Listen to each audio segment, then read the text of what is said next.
is a half-year season results period.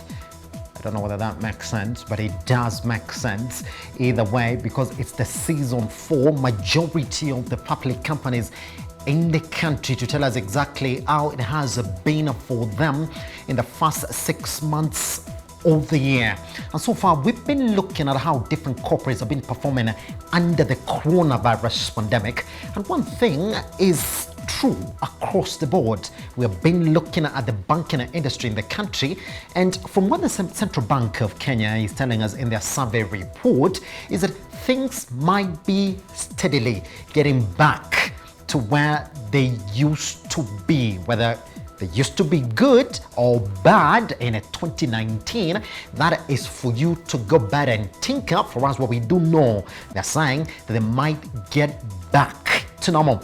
Let's look at the selected key performance indicators for the banks in the country, and we have a range of data that we have to go through this morning, because we do know, even as we start today, Kenya Commercial Bank has given us the results, and we'll be telling you exactly what they are recording. I will be giving you that this morning. One thing is true, Richie, if you could go back before we start jumping into the next one. Yes, one true thing, as I was saying, against that result, which we're going to talk about this morning for KCB, is that one mark is indeed true. It is not just equity that has hit that magic one. KCB has also crossed that magic one. I'll be telling you what that is. But for now, let's look at where we are in terms of the Kenyan banking sector selected performance indicators. And I'm going just to indicate exactly where we are. This data is going to read one thing. Everything is pointing northwards, an increase across the board. If you look at the gross deposits increasing, gross loans increasing, and profit before tax, it is increasing across the board, and that is exactly what we've seen across the board as well for the banks whose results you've already analyzed here. Equity Bank, Cooperative Bank, Stanbic Bank that have given us their results. Cedian Bank as well, we've looked at the results. Everything pointing northwards, and even on the gross loans that are getting extended to the economy right now, everything is also on the increase. Let's jump to the next data set this morning as well. If you look at where we are in terms of total assets as well, all the way from January 21st, 2021, all the way to May 2021, you could see that data collectively pointing northwards as well. Everything on the rise, telling you that even what we're talking about, that net interest income, then it has been also an increase going back by that increased level of lending in the economy as well. Let's cross over to the next data set as well this morning, so you can have actually look at it. Look at that total liquidity ratio average. I mean, most banks in the country are quite liquid again.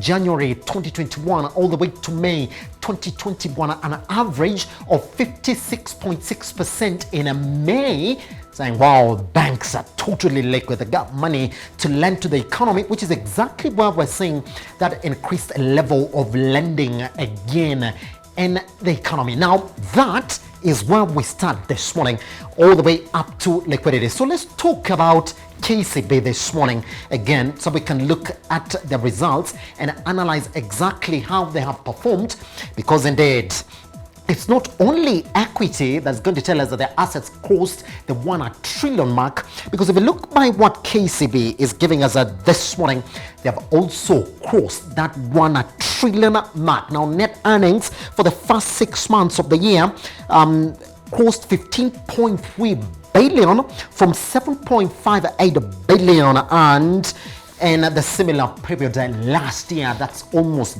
double what they got. And if we go back to where they were in 2020, then you're going to see that they actually did get 19.6 billion. We're going to look at that result again in 2020 as well. The balance sheet for the very first time as well crossed 1 trillion. Wow.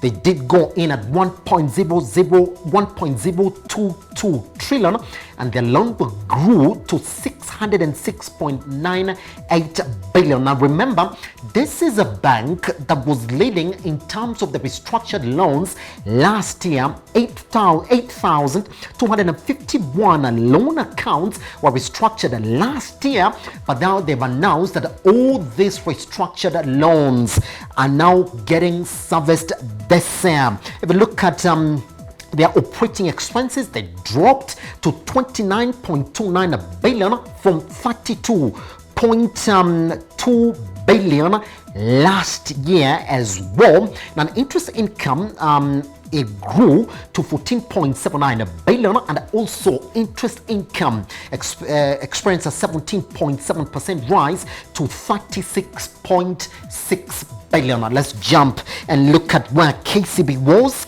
Selected performance indicators for quarter one of 2020 versus quarter one of 2021, and you can see exactly where that improvement started increasing all the way from quarter one of 2020 to quarter one of 2021. If you look at net interest income, then you will see that in quarter one of 2021 it jumped. Total and interest income again in quarter one of 2021 it jumped. Profit before tax it jumped, and profit after tax, albeit by a smaller margin, KCB was already showing us indications that they were getting back to normal in a quarter at the beginning of this year. So let's look at the profit trend for the year, and something really interesting is going to come up here, because if you look at where they were in terms of their profit in 2020, then they were just at 19.6 billion. But now you can imagine if the full year profit for KCB was 19.6 billion. Now they're telling us that the profit for the first 6 months is 15.3. That is more than a 70% of what they got in the entire year in 2020. Wow.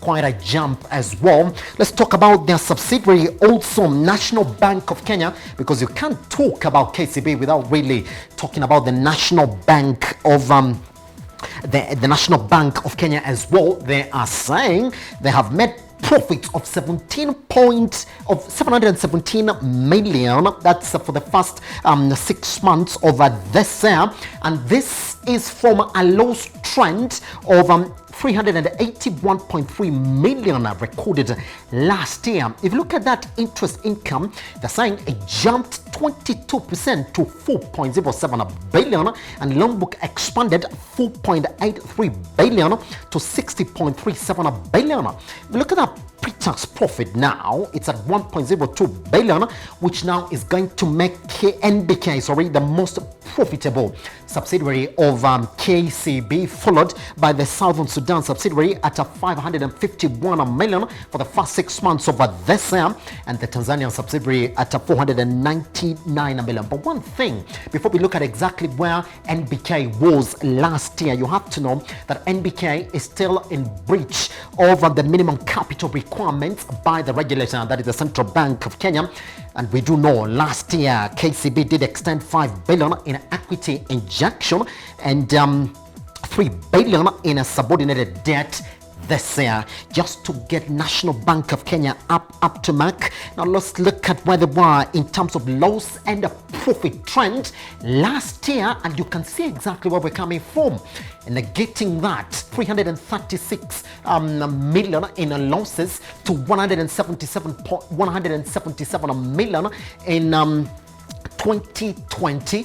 Now, if this is going to go by any case, you can see the first 6 months of the year are very good for KCB, because now they've turned this 177 million to 717.6 million. Quite a stellar performance there by the National Bank of Kenya, with some people saying that KCB gamble is almost paying off. I don't know whether you call it a gamble as well. Let's look at where they were. National Bank of Kenya key performance indicators again for the financial year 2020. You can see their total interest income, profit before tax of 312,593, which later turned into 177 after tax. That's exactly what we have for you around that area. Fantastic. We'll continue looking at these results. But what do you think? Question being this morning, as the banks in the country going back to where they need to be, and is this an indication that things are getting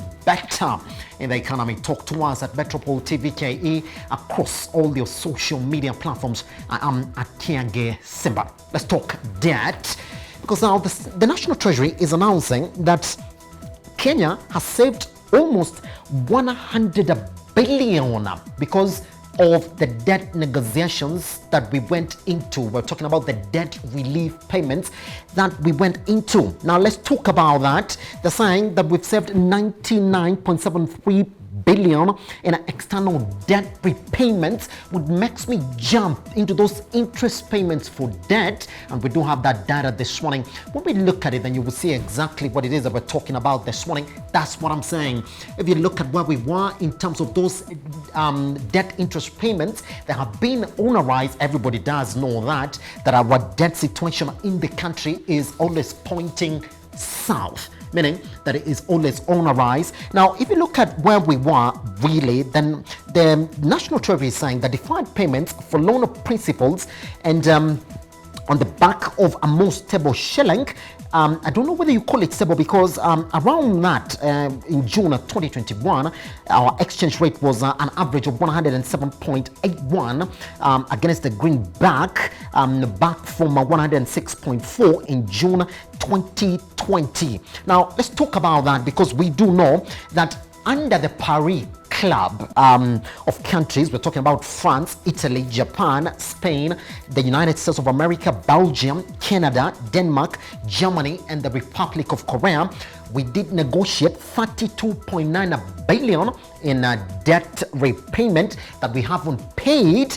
Exim Bank of China, SGR, would have pocketed 95.08 billion, because we do know that 5-year expiry period that they gave us for SGR did expire, so we're supposed to start repaying back. And they're saying that under our biggest repayments, in multilateral debt is the one that has experienced the biggest jump, 41.56% year on year, from 40.5 billion. Now that is according to the Treasury data. Also, commercial debt servicing costs have also increased 14.77% to 138.15 billion. That's where we are. Let's look at then how much we owe to China as well, because we do have that as well. You will see it always been on an increasing trend all the way from 2015 to 2019, and you do expect that now, once we start kicking in those interest payments back to Exim Bank of China because of SGR, then indeed we are going to see an increase as well. Same thing as well, debt trying to IMF, it was coming down. If you look at that data we have for you this morning, all the way to 2019. But once we got into the coronavirus pandemic season, we did really go for a lot of money from IMF. So we do expect that the 2020 and 2021 figures are going to be more than what we're seeing there across that board. Fantastic. Let's talk about SGR, because again, in the first 6 months, things are pointing northwards as well for them, because they're saying that they have experienced a 33% 6 months increase in revenue to June 2021. Passenger and cargo trains generated 7.936 billion from 5.963 billion in a similar period last year. And also again, cargo is the one that gave us 1.5 billion, while the passenger revenue increased 470 million. Now, let's talk about the numbers therefore. We have ferried 764,942 passengers in the 6 months, which is a 133.8% jump from the 327,097 passengers in a similar period last year. In terms of metric tons cargo, 2.739 million tons of cargo have been ferried, which is a 38% rise from the 1.98 tons that we did see in a similar period last year. Also talking about then how we've changed pretty much from where we are last year probably saying that things are back from the coronavirus pandemic. Now let's look at that revenue then, where we're coming from for SGR last year. Let's look at freight revenue from 2018 to 2020. You will see that indeed, then if these figures are going to go by, we might eclipse this 2020 figures. All right, let's compare then where we were in terms of passenger and freight in terms of SGR revenue. Richie, if we can move into the next data set as well. Good. Across our board, you will see that indeed, and you're looking at this in terms of billions, then you see that when we started raking in that revenue from 2018 for freight services up to 2020, 2020 was the worst period for passenger revenue, and you could see that, and we do know exactly what it was. That whole cancellation of travels, inter-county movement really did affect that, with the freight revenue giving us close to around 7 billion last year, and you could see exactly where we were. If this is going to go by the numbers that we're seeing here today, then you could say that things are slowly getting back to normal at SGR, with a lot of conversations on its efficacy in the Kenyan economy. So today it is August 2020, 2021. It's a big date for Kenya, because we do expect the 7th appellate judge to rule on the Building Bridges Initiative case. What effect will this have on the Kenyan economy and the one in to next year's general election? Which way would it go? Would it get a red light or a green light? What I do promise is that here at Metropole TV, we'll keep a close eye on those proceedings today, and we'll give you the details and when and how we have them right here at our Metropole Televisions. And we do promise conversations on what that will mean now for the running to next year's general elections. We shall have those conversations right here. My name is Simba Elijah Charles Kienge. Thank you very much for taking your time to begin your Friday with us. We do promise we're going to make it a profitable. Let's cross over to the newsroom this morning.